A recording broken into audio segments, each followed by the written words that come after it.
ব্রট to you by V Guard, co powered by Sensodyne ও ভিমল বলো কথা Kesari. Associate sponsor UltraTech cement. বাংলায় দুর্নীতির পাহাড়, অভিযোগ এসব যত বাড়ছে ততই পাল্লা দিয়ে কি বাড়ছে জানেন? টাকা, ধন সম্পত্তি, এসবের অঙ্কটা। আর একেবারে বেলাগাম হারে সেটা বাড়ছে। বিষয়টা এমন দাঁড়িয়েছে যে ঘরে ইডি ঢু মারলেই টাকার পাহাড় সামনে আসাটা একটা রুটিন হয়ে উঠেছে। এতবার দেখা গেছে এসব যে এখন আর চমকানোরও চান্স কম। তবু শাহজাহান কেসে নতুন করে চমকানোর পালা এবার। কেন জানেন? তার কারণ শাহজাহানের দখল করা সম্পত্তির অঙ্ক এবার নাকি ট্রিপল সেঞ্চুরির পথে। মানে মানুষের জমি দখল করে যে দুর্নীতি হয়েছে তাতে টাকার হিসেবে সম্পত্তি প্রায় 260 কোটি টাকার। আরেকবার বলি অঙ্কটা, 260 কোটি। এখনো তদন্ত চলছে, মানে অঙ্ক আরো চড়ার সম্ভাবনা প্রবল। একটু আগেই বলছিলাম না যে ট্রিপল সেঞ্চুরির পথে শাহজাহানের সম্পত্তি। বুঝুন তাহলেই কি ভয়ঙ্কর অবস্থা। আদালতে শাহজাহানের সম্পত্তির হিসেব পেশ করেছে ইডি, আর সেখানেই নয়া ধামাকা। সন্দেশখালীর একের পর এক ভিডিও নিয়ে এখন শোরগোল চরমে, রাজ্য রাজনীতি সরগরম। তার মধ্যেই এলো আর এক টুইস্ট। ইডির আইনজীবী দাবি করেছেন এখনো পর্যন্ত শাহজাহানের 260 কোটি টাকার সম্পত্তির হদিশ মিলেছে। তাদের আরও দাবি সবটাই হয়েছে দুর্নীতির মাধ্যমে। জমি, ভেরি, নগদ সম্পত্তি উত্তরোত্তর বেড়েছে শাহজাহানের। স্বভাবতই এতে বিরোধীদের হাতে এসেছে আক্রমণের নয়া অস্ত্র। এই যে 260 কোটি দেখতে পাচ্ছেন, এটা তো তার কাছে সেই 25%, 75% তো কালীঘাটে গেছে। তাহলে এখানে যদি 250 কোটি হয় তাহলে এবার আপনারা ভাবুন এর 75%টা কালীঘাটে গেছে, কত আছে তার মানুষের। কারণ দোলা সেন তো মাইকের সামনে, ক্যামেরার সামনেই বলেছিলেন 25 রেখে 75 পৌঁছে দাও। তো ভালো ছেলে, সোনার ছেলে, মমতা বন্দ্যোপাধ্যায় সোনার ছেলে। আবারও বলার চেষ্টা করেছে, তৃণমূলের পক্ষ থেকে বলা হয়েছে ওনাকে সাসপেন্ড করার আগে একবার ভাবা দরকার ছিল। সব চোখে বিভীষিকা দেখছে, বুঝতে পেরেছে যে পশ্চিমবঙ্গে শাহজাহান শৌকতদের দৌলতেই পশ্চিমবঙ্গটা টিকে আছে, ওদের ভোট মেশিনারি আর ভোট করার পদ্ধতির উপরে। তো সেইটা এখন চলে গেছে, বুঝতে পারছি। শুধু যে বিজেপি তেরে ফুরে নেমেছে আক্রমণে তা কিন্তু নয়, বামেরাও পিছিয়ে নেই। সন্দেশখালীর একদা বেতাজ বাদশাহ শেখ শাহজাহানের বিরুদ্ধে জমি দখলের ভুরি ভুরি অভিযোগ রয়েছে, আর সন্ত্রাস সৃষ্টি করে পাহাড় প্রমাণ সম্পত্তির মালিক তিনি, বলছে ইডি, আর সেটাও আদালতে।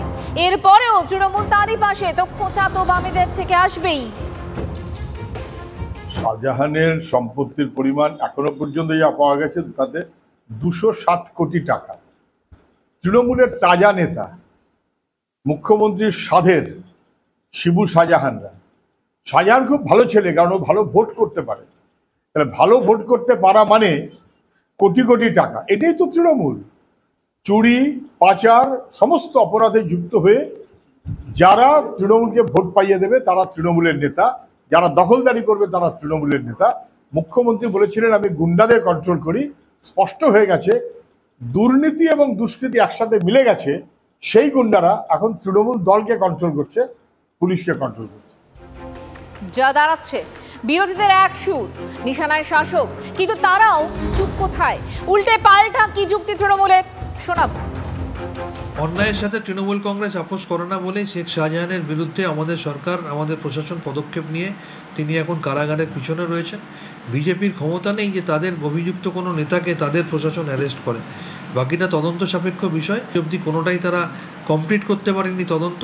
যদি সত্যি হয় তারা দ্রুত তদন্ত শেষ করুক, সত্য সামনে আনুক।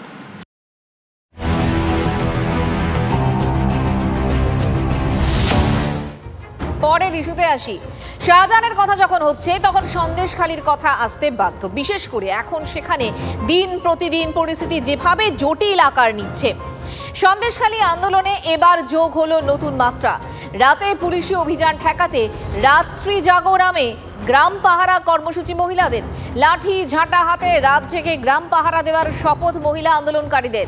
গত রবিবার বিজেপির সন্দেশখালী থানা ঘেরাও কর্মসূচি থেকেই নতুন করে তুলকালাম কাণ্ড বাঁধে।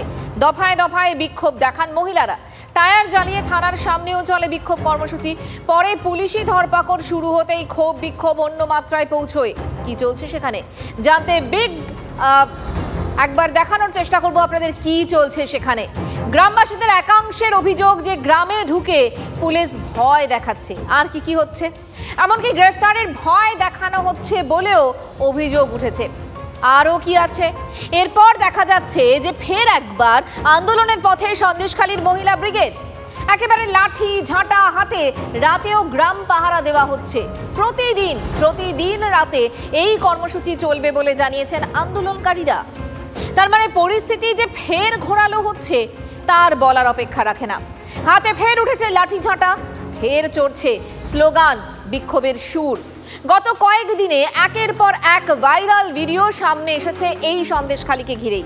তার সত্যতা অবশ্য যাচাই করেনি TV9 বাংলা। বিজেপির দাবি সন্দেশখালীর আন্দোলনকে কালিমালিপ্ত করার জন্য তৃণমূলই এসব করাচ্ছে। সবটাই ঘৃণ্য চক্রান্ত অভিযোগ গেরুয়া শিবিরের। অন্যদিকে তৃণমূলের পাল্টা দাবি, এবারই তো আসল সত্যি সামনে আসছে। প্রচারেও বারবার এ কথা শোনা যাচ্ছে খোদ মুখ্যমন্ত্রীর গলায়। সিপিএমের হারমাতগুলোই তো বিজেপির ওস্তাদ। এখন সন্দেশখালীর ওগুলোর খবর নিন, সব কটা এই সিপিএম করতো।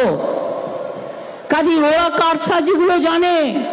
যারা মদতদাতা, যারা উদ্গাতা, যারা বলেছে বোম চাই, রিভলভার চাই, টাকা চাই, আর গ্যারেন্টি বাবু বললেন কি संदेशखाली में पूरा देश में संदेश हो गया, पूरा देश में खबर रह गया कि संदेशखाली में क्या हो रहा है। আমি বললাম ওরে সত্যের জয় আছে, মিথ্যে চিরকাল স্থায়ী হয় না, তোমার মিথ্যে বেরিয়ে যাবে। মুখ্যমন্ত্রী তার মানে সরাসরি আঙুল তুলছেন বিরোধীদের দিকে। তবে এই উত্তপ্ত পরিস্থিতিতে মুখে কুলুপ নেই তাদেরও, যার রেজাল্ট তরজা ইতিমধ্যে চরমে দুপক্ষের। যখন পুলিশই কেস রেজিস্টার করলো, যখন রাজ্য পুলিশের ডিজির উপস্থিতিতে এবং তার মধ্যস্থতায় 376 সেকশন 42টা মামলায় দেয়া হলো, তারপরে কি করে দাঁড়িয়ে সেই প্রশাসনের প্রধান মানুষের সামনে বলেন যে সন্দেশখালীতে কিছু হয়নি, সন্দেশখালী সম্পূর্ণভাবে সাজানো ঘটনা। সন্দেশখালীর বিধায়কের চেহারা আপনারা দেখেছেন সংবাদ মাধ্যমে, কার্যত সে ক্ষোভের কাছে নতি স্বীকার করে নিয়েছে। তখন পুলিশকে দিয়ে বাইরে থেকে অক্সিজেন সরবরাহ করে আবার কেন মহিলাদের ওপর এই বলাৎকার চলেছে। আমরা নির্বাচন কমিশনের কাছে বিষয়টির নজরে এনেছি যে কিভাবে দিনের পর দিন সন্দেশখালীতে কার্যত নির্বাচনী ইস্যু বানিয়ে সেটাকে তাদের উপরে আক্রমণ চালিয়ে যাওয়া হয়েছে। এটাই তো করে তৃণমূল আর পুলিশ মিলে সারা বাংলায় অত্যাচার করছে, সন্দেশখালী বাদ যাবে? সন্দেশখালীর উপরে অত্যাচার দিনের পর দিন বাড়বে, আরো বাড়বে। সন্দেশখালী প্রসঙ্গে একটি বড় আপডেট আপনাদের দেব এবার। সন্দেশখালীর বিজেপি কর্মী পিয়ালি দাস শিরোনামে এসেছেন ভাইরাল ভিডিও সূত্রেই। এবার তার জেল হেফাজতের নির্দেশ দিল আদালত। বিজেপি কর্মী পিয়ালি দাস ওরফে মাম্পিকে 7 দিনের জন্য জেল হেফাজতে পাঠানোর নির্দেশ বসিরহাট মহকুমা আদালতের। এদিনই আদালতে আত্মসমর্পণ করেছিলেন পিয়ালি। তার বিরুদ্ধে জোর করে ধর্ষণের মিথ্যে অভিযোগ দায়েরের প্ররোচনা দেওয়ার অভিযোগ রয়েছে। মঙ্গলবার তিনি জামিনের আর্জি জানিয়ে আদালতে দ্বারস্থ হন, কিন্তু আদালত জামিনের আবেদন খারিজ করে পিয়ালিকে 7 দিনের জেল হেফাজতে পাঠানোর নির্দেশ দিয়েছে। এর আগে এক মহিলা তার বিরুদ্ধে থানায় অভিযোগ করেন।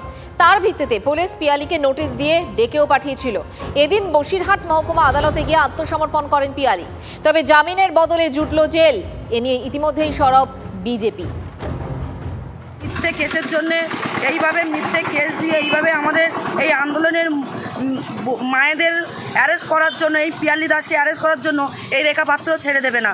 কেননা আজকে যে মিথ্যে কেস দিয়ে আজকে যে মাম্পি দাসকে ওরফে পিয়ালি দাসকে অ্যারেস্ট করা হলো, এর জন্য রাজ্যের পুলিশকে উত্তর দিতে হবে। কেননা রাজ্যের পুলিশ আজকে দোষী যারা তাদেরকে অ্যারেস্ট করেনি, আজকে যারা নির্দোষ তাদের নামে, আজকে সন্দেশখালীর মা বোনেরা নির্দোষ তাদের নামে মিথ্যে কেস দিয়ে তাদেরকে অ্যারেস্ট করা হচ্ছে। আজকে শুধু পিয়ালি দাস নয়, এরকম সন্দেশখালীর অনেক মা বোনের নামে এরকম মিথ্যে কেস দেওয়া হয়েছে। ভোট বাজারে সুর চড়াবেন রাজনীতিকরা, এটাই নিয়ম। তবে মাত্রা ছাড়া আক্রমণ, এটাও কি নিয়মের মধ্যেই পড়ে?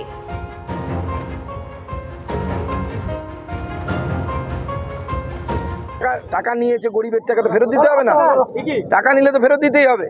যদি একা কেউ না পায়, দুর্বল তৃণমূল নেতারা কি করবে? ধরুন একটি বেকার ছেলে, সে 20 লক্ষ টাকা দিয়ে চাকরিটা পেয়েছে, এখন তার চাকরিটা চলে গেছে, জমি বিক্রি করে দিয়েছে, টাকাটা তো সেই তৃণমূল নেতাকে ফেরত দিতে হবে। যদি একা না পারে আমরা যাবো, সঙ্গে ঝান্ডা নিয়ে যাবো। এটা এদের কালচার, ওদের যেটা কালচার সেই অনুযায়ী কাজ করেছে ওরা।